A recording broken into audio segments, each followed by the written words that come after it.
Let's go back to the issue of corruption. You said those were just allegations. Yes. But I'd like to know, how did he make his wealth? How did he make this so much very big wealth that he can afford a bullion van prior to an election in his home? That's a staggering, colossal amount of wealth. How did that wealth come about? Because I think if I check his resume, the last thing I saw was accountant with Mobile.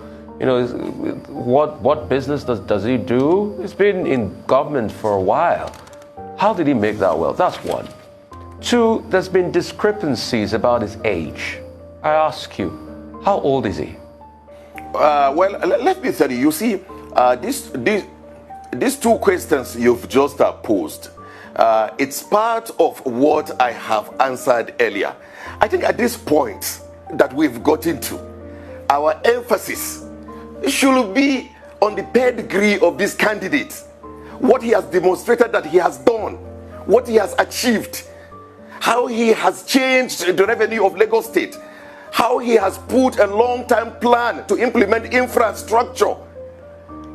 How he has ensured that he instilled discipline. Honorable Jibril. How much people that he has built. Honorable Jibril. These are the focus that we should concentrate on. Honorable Jibril. Because most of these political issues that we keep raising front and back will not solve the problem. So the emphasis now, the focus now, should be on the capacity and the competence of this candidate. Honorable Jibril, how did Bola Ahmed Tinubu make his money? That's all I want to know.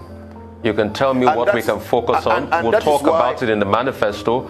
How did Bola Tinubu make so much money that he had a bullion van in his home on election day? And how old is he? Those are the questions the people are asking out there.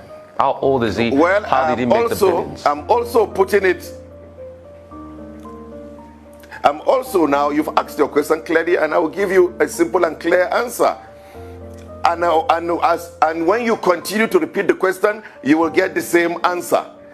These are all trash from the internet that people keep putting it together, and we will not elevate such conversations.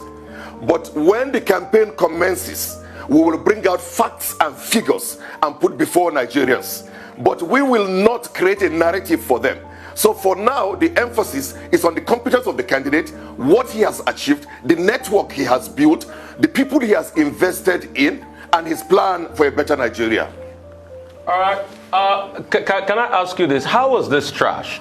Bullion van was found in his home. The pictures were viral, and there's been no denial. So how are you saying that is trash? And how is it trash that we want to know how the person that will lead Nigeria made so much wealth?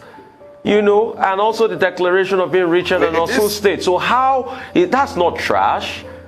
How did he make his money? That's all I want to know. And tell me how old he is, so I can take you by something. Because there's been discrepancies too by the people of his age and his wealth. It's just a question I'm asking.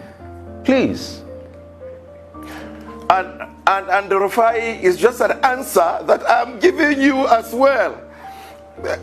You see, unfortunately, you are posing the question as a journalist. What will satisfy you is when I say things the way you want me to say it.